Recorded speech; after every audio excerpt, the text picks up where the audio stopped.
Hey everybody, Meagan Marshall here, director of the HCH Living Writers Series, and I am joined by my fabulous co-host, Markel Tumlin.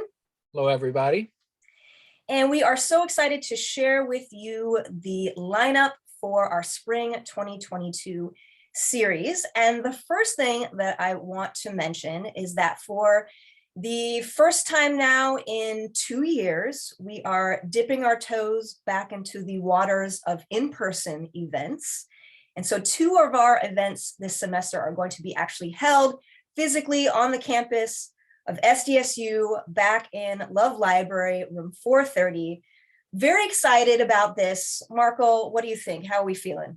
Oh, I'm feeling really good about getting back in the building. Yeah, it's ironic that we're scheduling these events right when we had to close the library down again temporarily, but we'll be back open again on February 7th when the campus reopens again.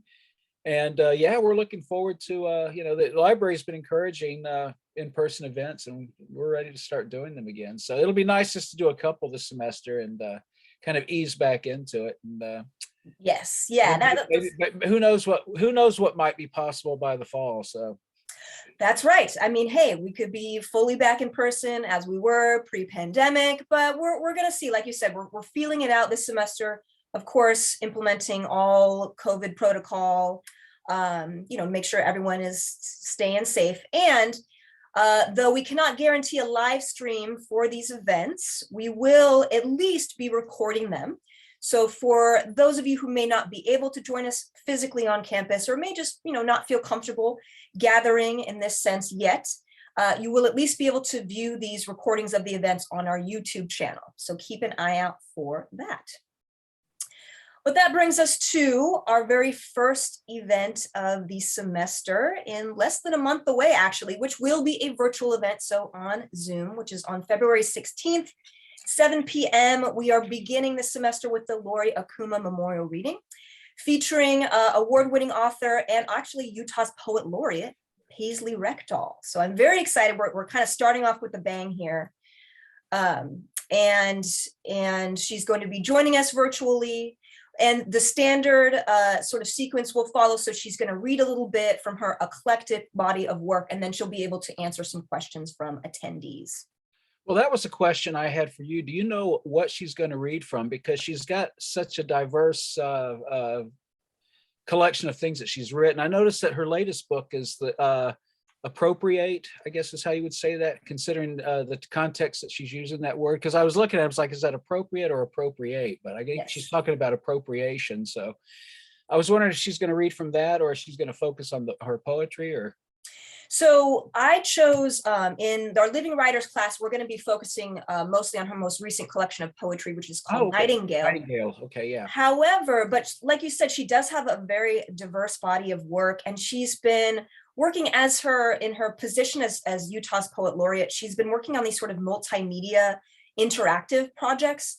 So one of them is called West, a translation. You can Google it, and it's really, really interesting, kind of looking at different aspects of history. And then she's also been doing some community web projects. One is called Mapping Literary Utah, and there's Mapping Salt Lake City as well. And then she's like the writer's equivalent of a, triple threat or a quadruple threat, because she writes in all genres. She's a scholar, she's an educator. So I think she's going to read maybe a little bit from different works. She might even read a little bit from one of her book of essays, something from her work of nonfiction. So oh yeah, she has that. I was just going to say she had a great title, The Night My Mother Met Bruce Lee. Yes, one of her essay collections, which I just love that title. So. Mm-hmm. Yeah, so I think, she's going to share with us maybe some of that, the diversity in terms of the body of her work.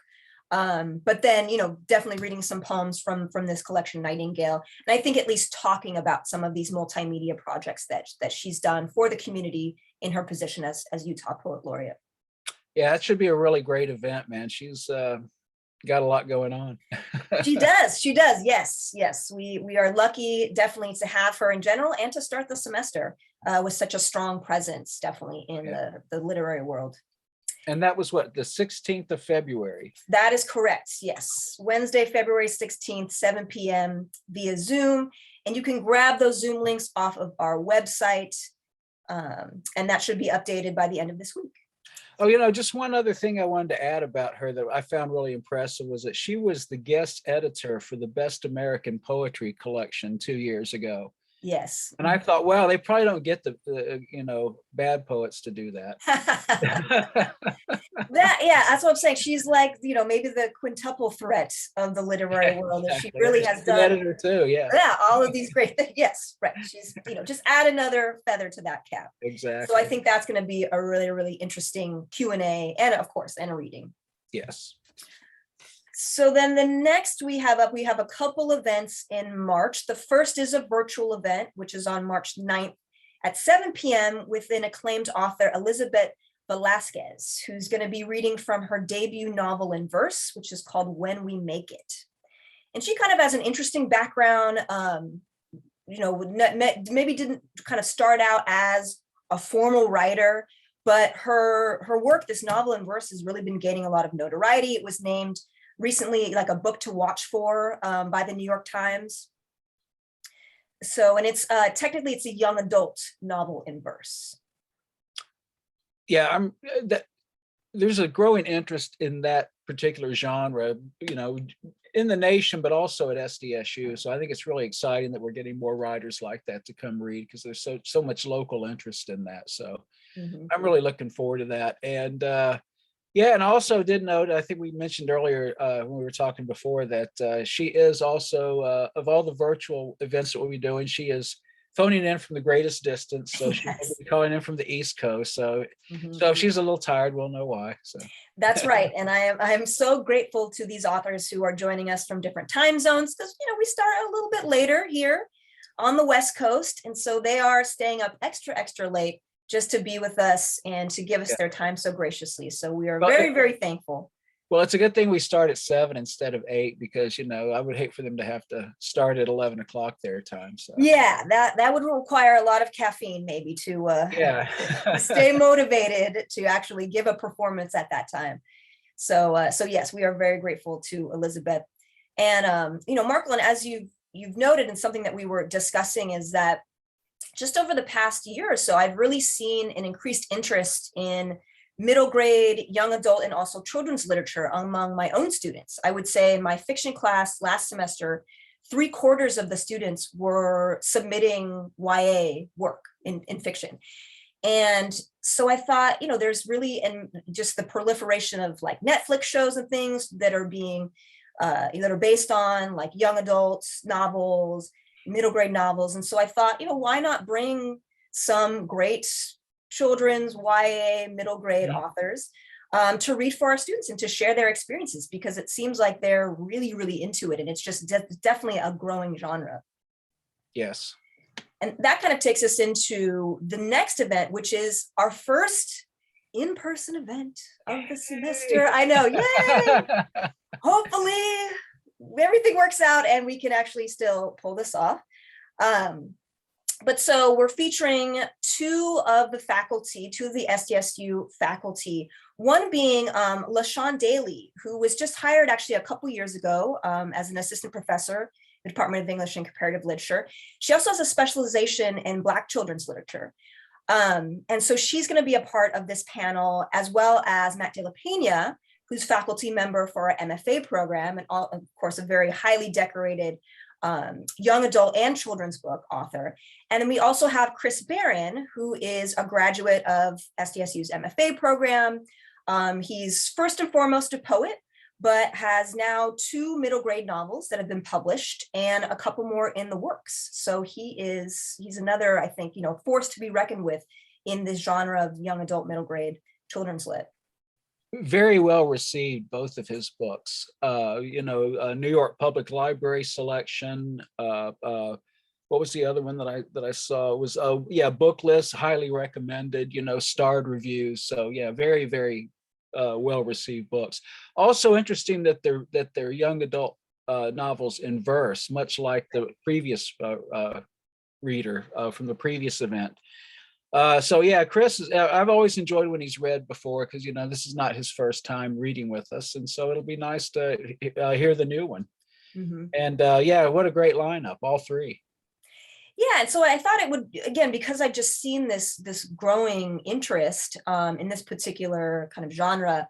Elizabeth's novel and verse is kind of more focused on sort of like the women, young women protagonist, whereas Matt de la Pena and Chris Barron's work focus kind of more on like the male young protagonist. And so I thought it would be nice to have all of those perspectives. Yeah. And it worked out well that we were able to schedule them back to back. So it's sort of, even though they're separate events, it's sort of it's going to be part of this ongoing conversation about the impact of young adult, middle. And I noticed, Matt's new book is actually a children's picture book that Milo, what's it called? Milo Imagines the World, I think. So yeah, there's that, and then Love. Love, which came out. There's a Carmela Full of Wishes, which also came out recently. So he's, and he has a new book coming out as well, but it's not for another several months, another picture book. Well, my granddaughter got a copy of Milo Imagines the World for Christmas. That was one of her gifts. Yes. But it also was not her first book by Matt. So well, yeah, she's building a little collection of books by him. So that's very nice. So yes, my nephew has his collection as well. So, and when my nephew he's just a couple months over one. He's about 13 months, 14 months. So when he gets of age, he's going to start getting Chris Barron's books as well. Oh yeah. and so I have so LaShawn Daly, amongst many other projects that she's been working on, scholarly projects.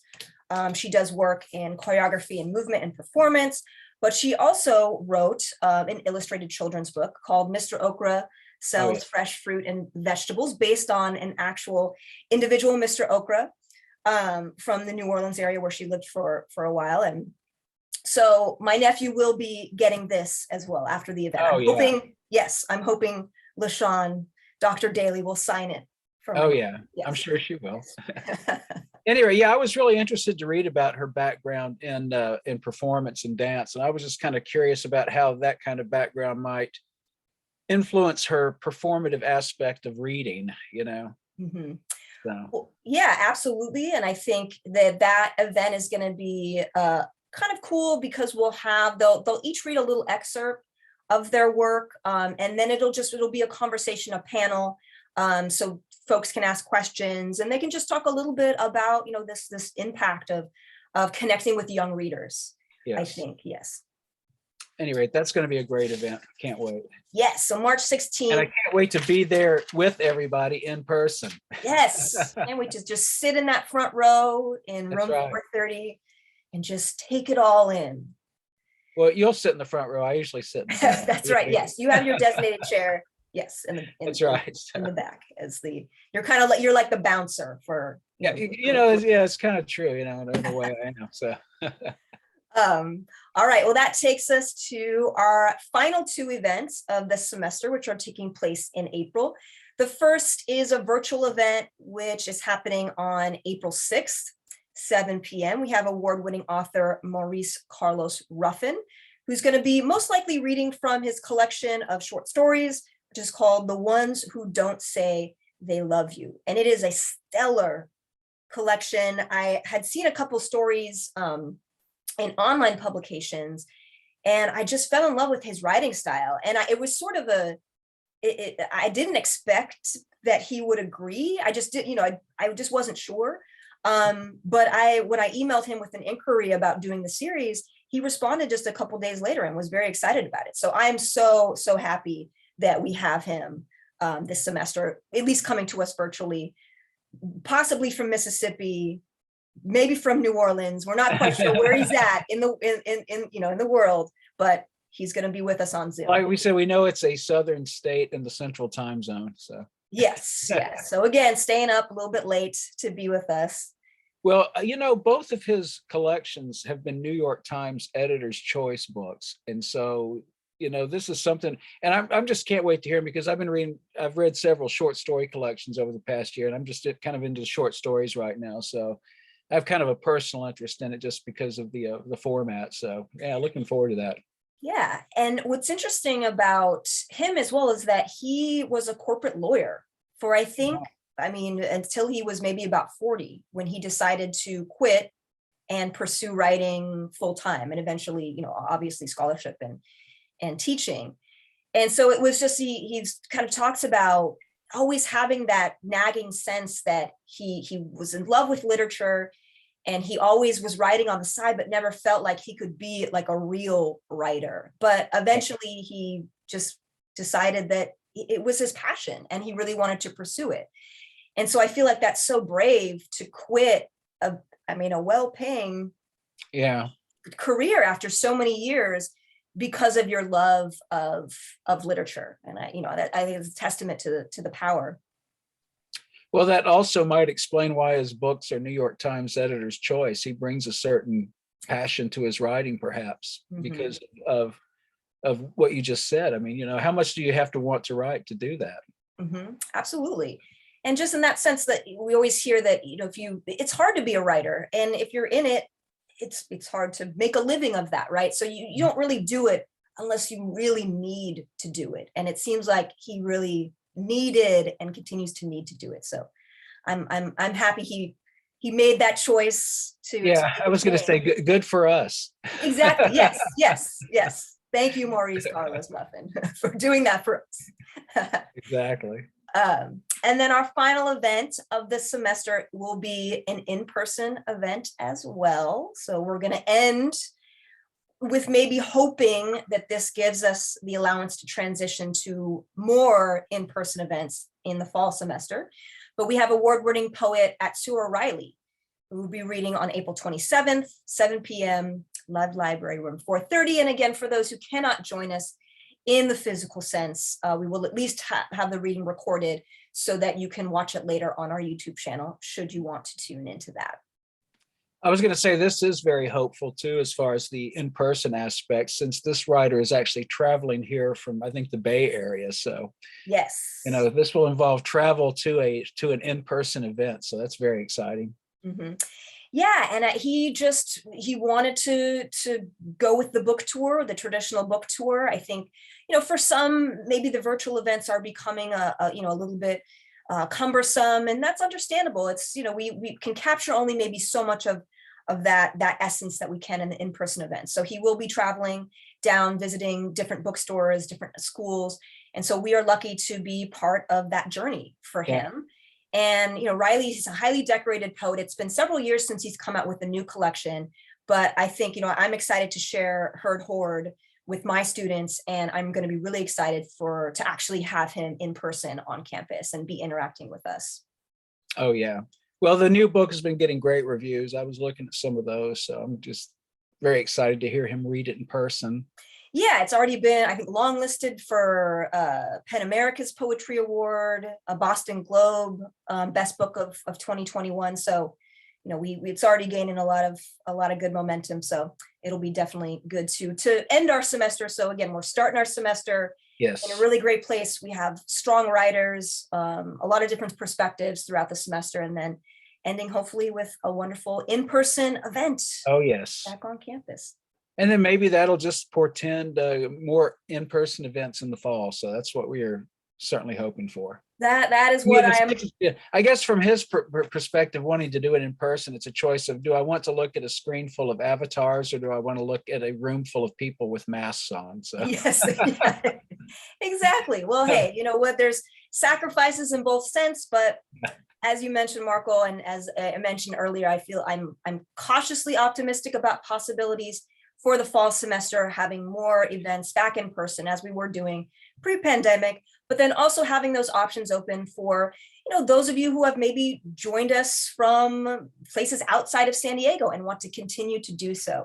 So we're going to have some options open. Maybe eventually we'll be able to live stream, but again, at the very least, we're going to keep up with those recordings. So definitely check out the videos as I add those to the Living Writers YouTube channel. Go ahead and subscribe to that. All right, well, thank you all for joining us for this preview of the spring semester series. And we do hope to see you at least a few of the events, maybe even in person. Again, fingers crossed. Oh, yeah. But we look forward to another wonderful semester.